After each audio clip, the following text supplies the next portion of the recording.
नहीं साहब, नो आपत्ति। चलो अब देखो बैंकिंग पे।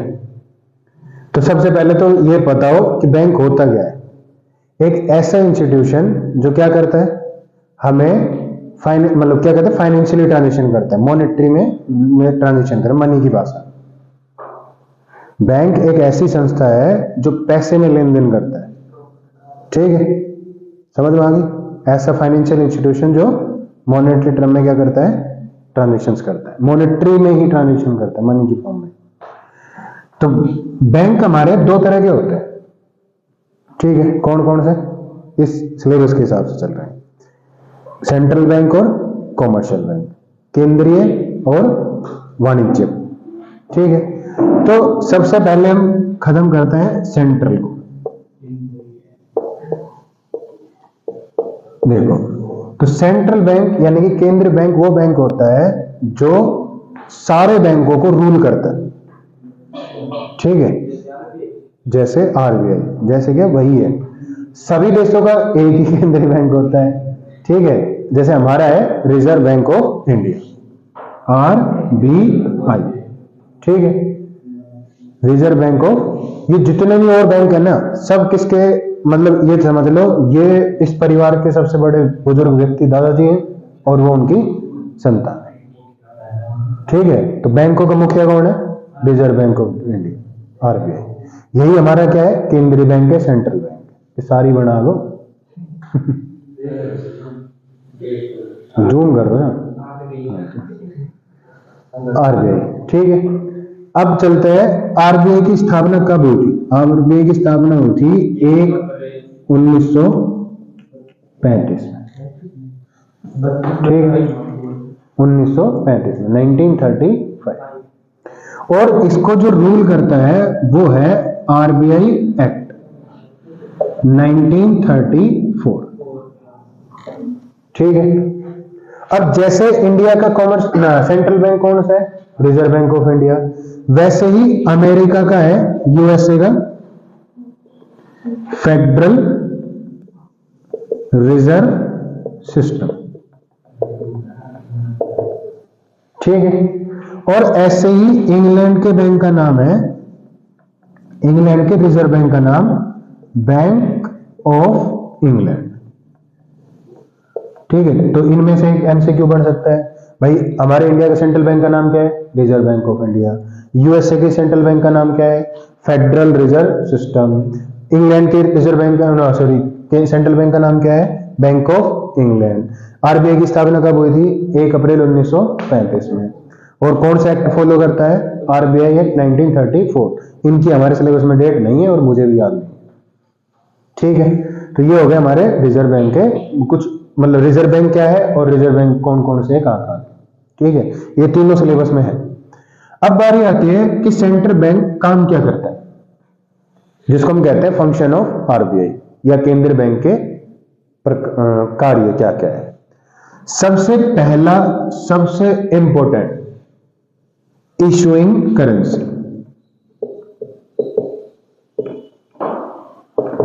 ठीक है। यानी कि हमारे देश में नोटों का जो निर्गमन होता है, नोटों का निर्गमन करता है कौन, आरबीआई, ठीक है। भाई हमारे जितने भी 500 के, 1000 के, 2000 के, 100 के, 50 के, 20, 200, जितने पुराने चलते थे, जितने नए चल रहे हैं, सब कौन बना रहा है, आरबीआई, ठीक है। तो सबसे मेन इंपॉर्टेंट फंक्शन इसका क्या है कि ये हमारे लिए, देश के लिए नोटों का निर्गमन करता है, ठीक है। और 1 rupees coin and 1 rupees note, किसको, सारे नोट तो कौन प्रिंट करता है, आरबीआई, लेकिन कॉइन्स और 1 रुपए के नोट वो प्रिंट करती है कौन सी, मिनिस्ट्री ऑफ फाइनेंस, ठीक है। 1 रुपए के नोट कौन बनाएगी, कॉइन और 1 रुपए के नोट, मिनिस्ट्री ऑफ फाइनेंस। बाकी जितने भी नोट है, 5 रुपए, 10 रुपए, 50 रुपए, 20 रुपए, 200 रुपए, 500 रुपए, 1000, 2000 के तो सब बंद हो लिए, तो वो सब कौन निर्गमन कर रही है, आरबीआई, ठीक है। दूसरा काम है government of, bank of government, या गवर्नमेंट ना, सॉरी ऐसे लिखेंगे, बैंक ऑफ गवर्नमेंट।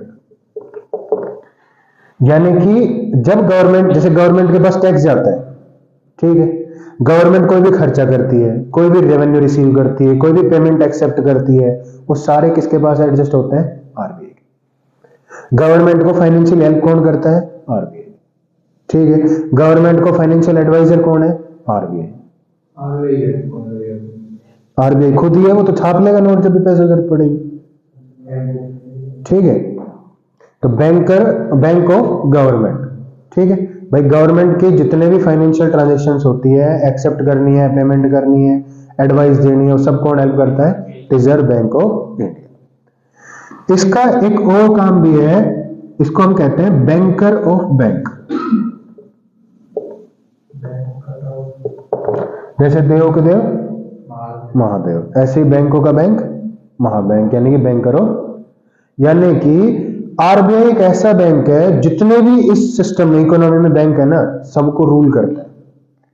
रूल करने का मतलब, हाँ, सारे बैंकों को। बैंकों के लिए क्या कानून कायदे हैं, कैसे नियम फॉलो करेंगे, उनमें जैसे ब्याज की दर क्या होगी, लोन लेंगे तो ब्याज की दर किस रेट पे लेंगे, कितना पैसे तक हम पर यूनिट ट्रांजेक्शन करेंगे, कितना हम मिनिमम बैलेंस मेंटेन करेंगे, वो जितने भी चार्जेस हैं सब कौन डिसाइड करने के हेल्प करता है? आरबीआई। ठीक है, आरबीआई बोलेगा कि पैसों को कम दो तो लोन कम बांटने स्टार्ट, बहुत सारे काम करता है। तो जितने भी बैंक के जैसे लाइसेंस की जरूरत पड़ती है ना, वो कौन इशू करता है? आरबीआई। ठीक है, उसने लाइसेंस की अपनी एक लिमिटेशन बना रखी है कि भाई बैंकों के पास ये चीजें होनी चाहिए तो तुम बैंक बना सकते हो। ठीक, तो उसके हिसाब से वो मतलब बैंकर ऑफ बैंक भी कहा जाता है। ठीक है, इसको हम क्या कहते हैं, और एक फंक्शन और था ना वो, हाँ, लेंडर ऑफ लास्ट रिसोर्ट।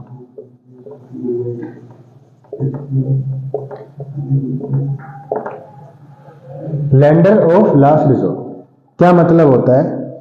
मुझे पैसों की जरूरत पड़ती है ना, तो मैं मेरे पापा से मांगता हूं।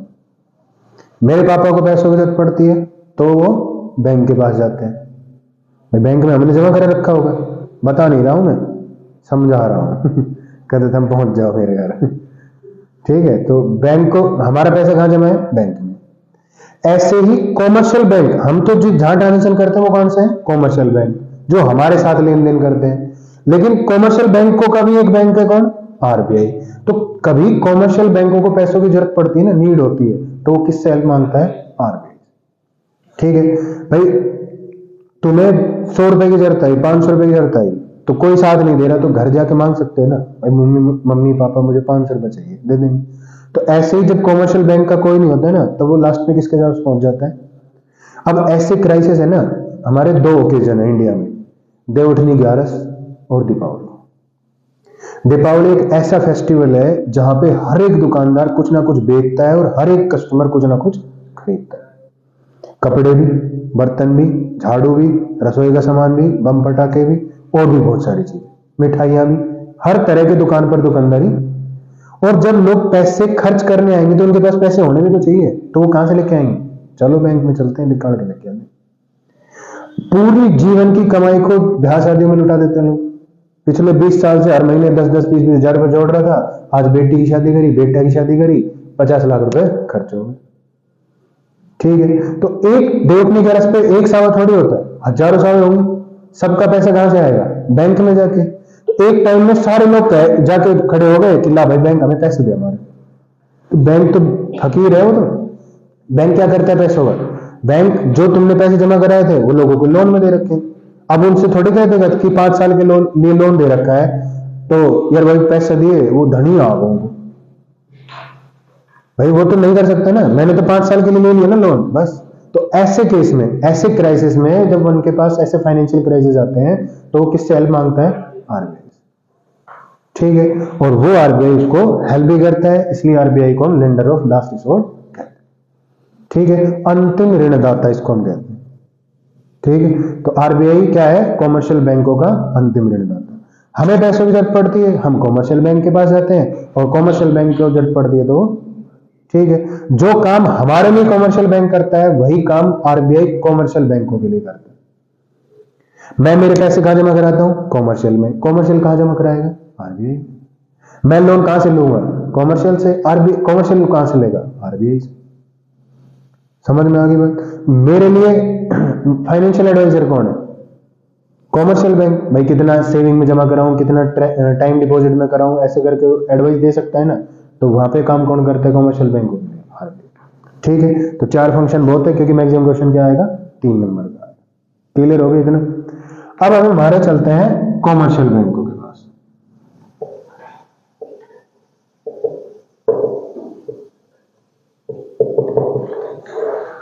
कॉमर्शियल बैंकों से मतलब है वाणिज्यिक बैंक। तो बैंक तो एक ही बैंक ही होता है, सबका काम क्या है? पैसों में लेन देन करना। ठीक है, बस जो जनता के साथ करते हैं कॉमर्शियल बैंक, और जो बैंकों के साथ और गवर्नमेंट के लिए करता है वो केंद्रीय बैंक। ठीक है, इसके भी हमने 2 पार्ट में फंक्शन डिवाइड कर रखे हैं, प्राइमरी और सेकेंडरी। तो प्राइमरी फंक्शन और सेकेंडरी फंक्शन में एक बार देखते हैं क्या है। तो कॉमर्शियल बैंकों के 2 तरह के फंक्शन है। तो प्राइमरी में आता है एक्सेप्टिंग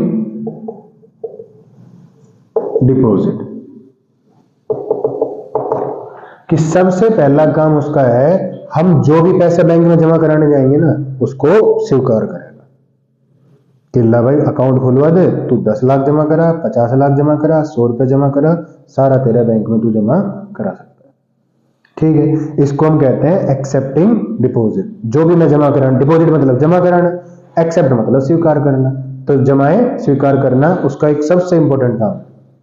दूसरा है ग्रांटिंग लोन।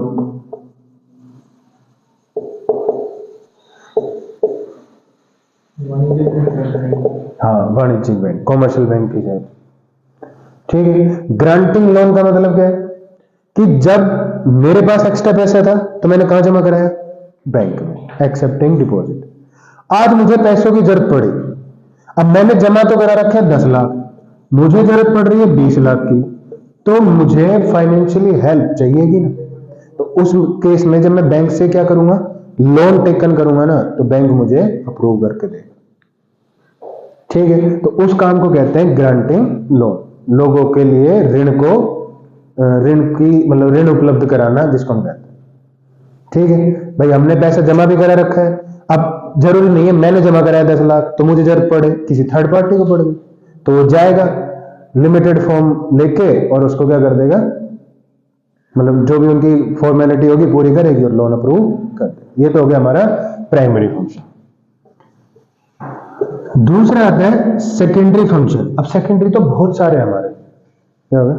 हाँ, सेकेंडरी फंक्शन तो क्या बहुत सारे हैं। कैसे भाई? मैं बैंकों में मुझे लॉकर फैसिलिटी मिलती है ना, मैं अपनी जो भी ज्वेलरी वगैरह है वो जाके बैंक में जमा करा सकता हूँ। मुझे बैंक एटीएम कार्ड फैसिलिटी देता है, और जिसमें डेबिट कार्ड भी आता है और क्रेडिट कार्ड भी आता है। ठीक है, बैंक मुझे ओवरड्राफ्ट फैसिलिटी भी देता है। ठीक है, बैंक मुझे, और बहुत सारे ऐसे काम है जो बैंक हमारे लिए करता है, जैसे लॉकर सुविधा। ठीक है, वो डेबिट कार्ड क्रेडिट कार्ड उपलब्ध कराना, लोन हमने पढ़ ही लिया। और क्या हो सकता है भाई? हमारा फाइनेंशियल एडवाइजर का भी काम कर सकता है। ठीक है, अगर मुझे पैसों की इन्वेस्टमेंट करनी है तो तुम बैंक जो भी मैनेजर वगैरह है उनसे बात करोगे ना, तो मैं तुम्हें राय दे देगा कि सर देखो ये स्कीम चल रही है, आप है ना एफडी में इतना पैसा रखो, डिमांड डिपॉजिट में इतना रखो, जब जरूरत पड़े तो उनसे काम चलाओ, जो भी वो अपनी पर्सनली वो आपको क्या करेगा? एडवाइस। ठीक है, ये हमारे सारे क्या हो गए? सेकेंडरी। मेन क्या है? 2, कि जो तुम पैसा जमा कराओगे उसको स्वीकार करना, और जरूरत पड़ने पर लोगों को लोन ग्रांट करना। ठीक है, क्लियर होगी बात? ठीक है, तो ये हो गया हमारे आरबीआई और कॉमर्शियल बैंक। अब एक टॉपिक आता है credit creation by commercial bank.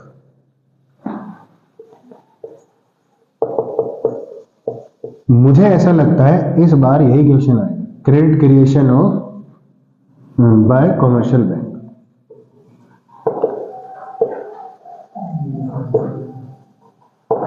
Commercial bank के द्वारा साख सर्जन करना। साख सर्जन, साख का मतलब होता है उधार। ठीक है, अब इसमें ना एक प्रोसीजर फॉलो किया जाता है। देखो, एक टेबल से हम चीजों को समझते हैं।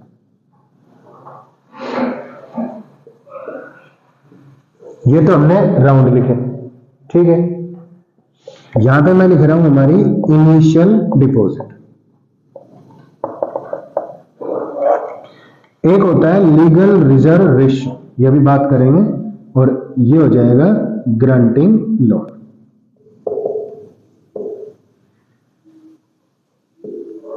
अब समझो होता क्या है। एक राउंड का मतलब है हम कितने चक्कर लगाएंगे, ठीक है। इनिशियल डिपॉजिट का मतलब है कि शुरुआत में मेरे पास कितना पैसा जमा होने के लिए आया। लीगल रिजर्व रेशियो एक ऐसा परसेंटेज है, एक फिक्स अमाउंट है, जो आरबीआई के अनुसार कॉमर्शियल बैंकों को कुछ तो अपने पास और कुछ बैंकों के पास क्या कराना होता है, जमा कराना होता है, ठीक है। वो क्या, कैसे, और जो बचेगा उसके बाद, भाई मान लेते मेरे पास 1000 आया, मैंने 200 रख लिया, कितना बचा 800, तो उस 800 रुपए को क्या कर दूंगा मैं, लोन में, पब्लिक में बांट। भाई बैंक कॉमर्शियल कमाएगा कैसे, तुमने 1 लाख रुपए जमा कराए, 5% रेट चल रही है इंटरेस्ट की, तो तुम्हें 5000 रुपए देने ना उसको हर साल, कहां से आएंगे, पैसा बढ़ेगा कहां से, तुम्हारे जैसा कोई भाई आएगा, उसको 12% पे ब्याज दे देगा, ठीक है, लोन दे दिया। अब उसके पास हर साल ब्याज आएगा कितना, 12000, 5 तुम्हें देगा, 7 अपनी जेब में रखेगा, ठीक है। आगे तो वही तो कमाएगा ना, फिर उसमें अपने खर्चे निकालेगा। इसको कहते हैं स्प्रेड रेट, ठीक है। हिंदी में भाई तुम्हें देखनी पड़ेगी क्या होती है, जब एक कॉमर्शियल बैंक क्या करता है, मतलब जितना डिफरेंस होता है रेट का, जितने पे एक्सेप्ट करा और जितने पे ग्रांट करा, उनके बीच का डिफरेंस। तो एक्सेप्ट कितने में करी मैंने डिपॉजिट, 5 में, और ग्रांट कितने में कर दिया, 12 में, तो गैप कितना है, 7। इसको कहते हैं स्प्रेड रेट, ठीक है।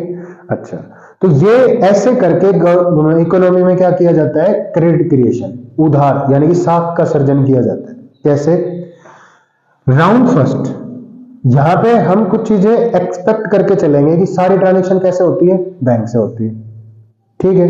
और हमारा जो लीगल रिजर्व रेशियो है ना, वो है 20%। कितना है, अब मेरे पास सबसे पहला जितना अमाउंट आएगा ना, उसको मैं कितने टाइम तक बढ़ा सकता हूं, वो बताएगा मनी मल्टीप्लायर, यानी कि मुद्रा गुणक। मुद्रा गुणक के अनुसार 1/LRR। अब LRR कितना है हमारा, 20%, तो ये कितना आएगा, 5 टाइम। कि मेरे पास स्टार्टिंग में जितना भी पैसा आएगा ना, मैं उसको 5 गुना तक बढ़ा सकता हूं।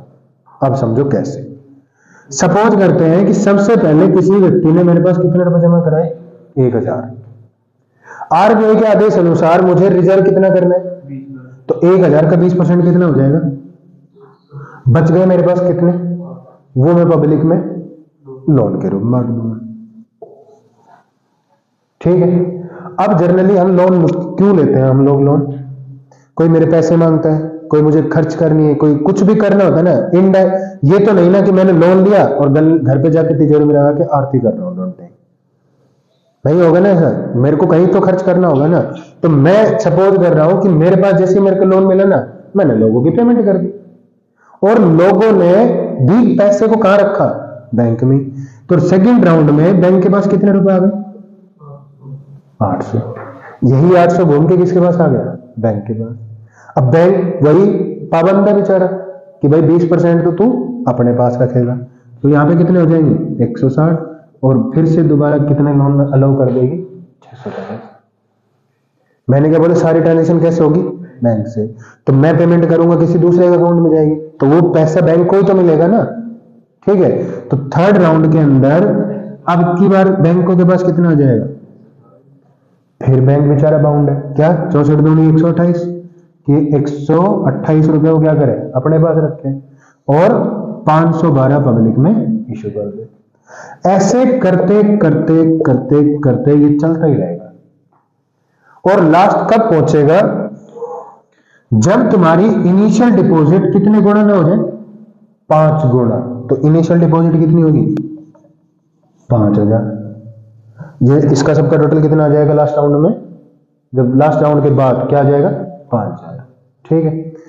और जो तुम्हारे पास इनिशियल डिपॉजिट का परसेंटेज है ना, अच्छा, तुम्हारे पास टोटल डिपॉजिट कितनी आई, बैंक आरबीआई के अकॉर्डिंग कितने रुपए अपने पास रखेगा, 20% कितना होगा, 1000, और 5 में से अगर 1000 मेरे पास ही रखा है तो मैंने लोन में कितना दे रखा होगा? ठीक है, तो बैंक ने अपने 1000 रुपए को कितने में चेंज कर लिया? 5 साल। 1000 रुपए आएगा ना, और कितने बढ़ा लिए? इसी को कहते हैं साख का सृजन। ठीक है, अब अगर ये फर्स्ट व्यक्ति अपनी पेमेंट लेने आ जाए कि भाई लाओ मुझे मेरे पैसे दे दो 1000 रुपए, तो बैंक के पास कितना रिजर्व में रख रखा है ना उसने, ये ले तेरा पैसा।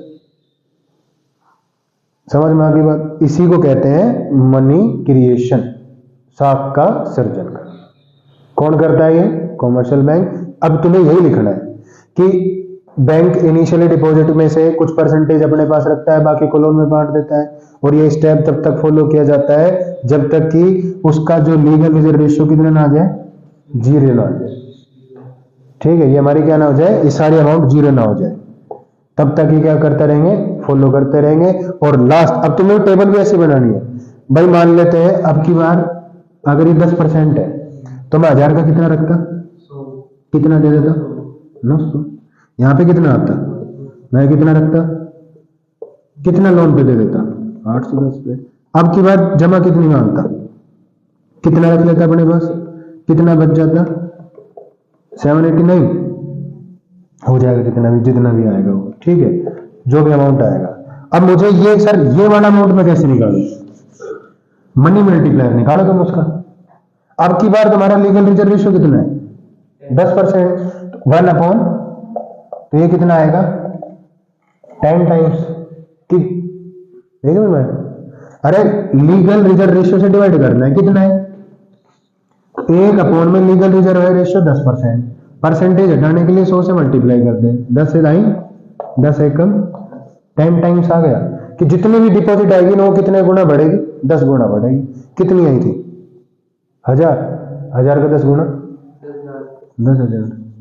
अब 10,000 का कितना रेशियो में रिजर्व करता हूं, 10%, कितना, और कितना मैंने लोन में बांट दिया होगा, 1000 रुपए ले आई थी जो मेरे पास है भी, और 9,000 मैंने लोगों को लोन भी दे रखा। आगे बात समझ में? इसको कहते हैं मनी क्रिएशन। ठीक है, करेंगे पोज इसको। अब ये हमारे टॉपिक है मॉनेटरी सप्लाई को कंट्रोल, या फिर जिसको हम कह सकते हैं मार्केट में इन्फ्लेशन और डिफ्लेशन की कंडीशन को। जब मार्केट इन्फ्लेशन का मतलब होता है महंगाई, और डिफ्लेशन का मतलब होता है कमी, मतलब क्या बोलते हैं, सस्ती चीज, क्या बोलते हैं उसको, सस्ती चीजों का बोलते हैं डिफ्लेशन, महंगाई और मंदी। ठीक है, तो उसको कैसे कंट्रोल करती है मॉनेटरी सप्लाई को, कैसे कंट्रोल करती है? तो आरबीआई के पास दो तरीके हैं। एक होता है हमारा क्वांटिटेटिव और एक होता है क्वालिटेटिव। तो क्वांटिटेटिव में क्या क्या है, देखो क्वांटिटेटिव मतलब मैं किसकी बात कर रहा हूं, किन नंबर्स की बात कर रहा हूं। तो ऐसे कौन कौन से रेट है, ऐसे कौन कौन से अमाउंट है जो आरबीआई के थ्रू, आरबीआई उनको क्या करके इंक्रीज डिक्रीज करके मॉनेटरी सप्लाई को क्या करती है, कंट्रोल करती है। जैसे एक आता है bank,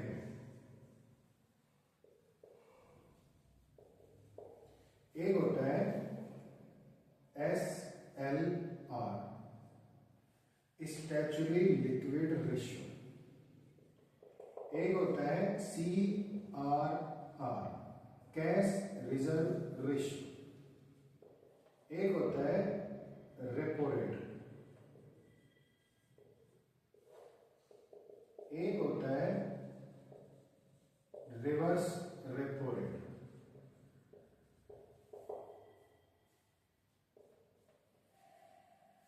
SLR statutory liquid ratio, CRR cash reserve ratio, repo rate, और एक होता है रिवर्स रेपो रेट, और क्या था, ओपन मार्केट ऑपरेशन।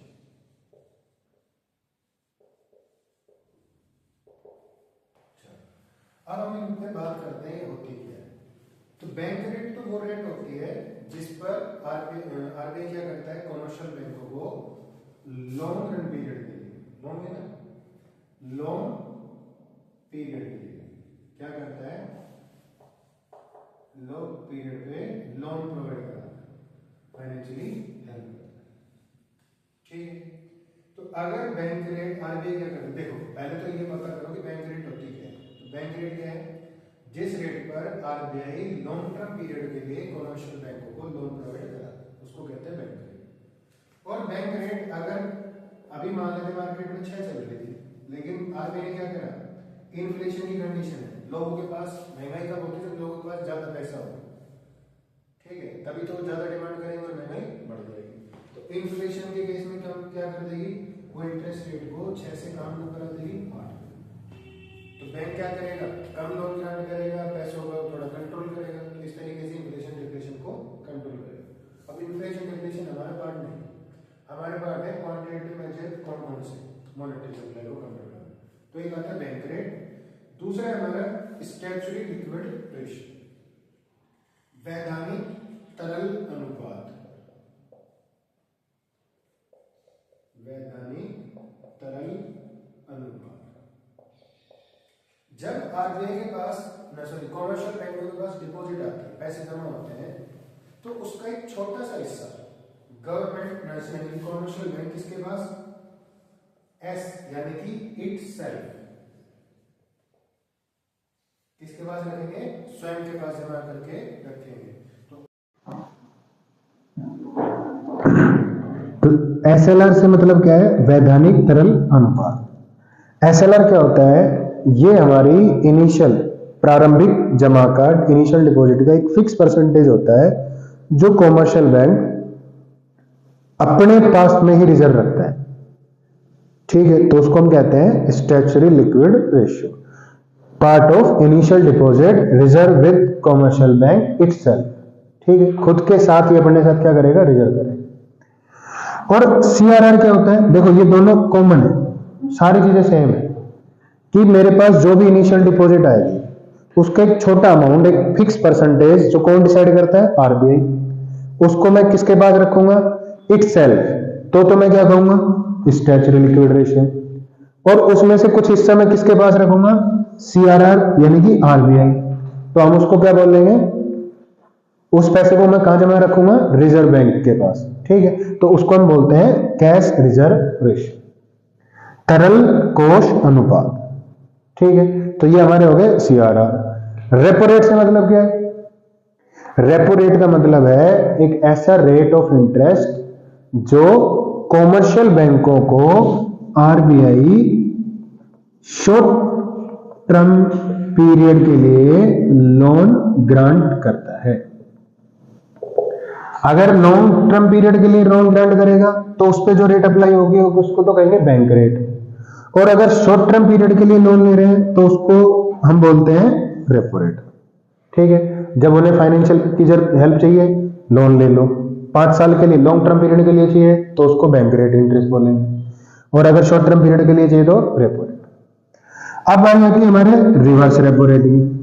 तो रिवर्स रेपो रेट से मतलब है एक ऐसा रेट ऑफ इंटरेस्ट जो कॉमर्शियल बैंक अपना सरप्लस अमाउंट किसके पास जमा कराएंगे, आरबीआई के पास।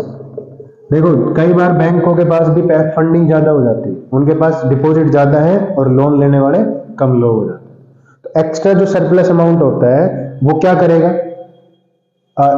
कॉमर्शियल बैंक उठा के किसके पास जमा करा देगा, आरबीआई के पास।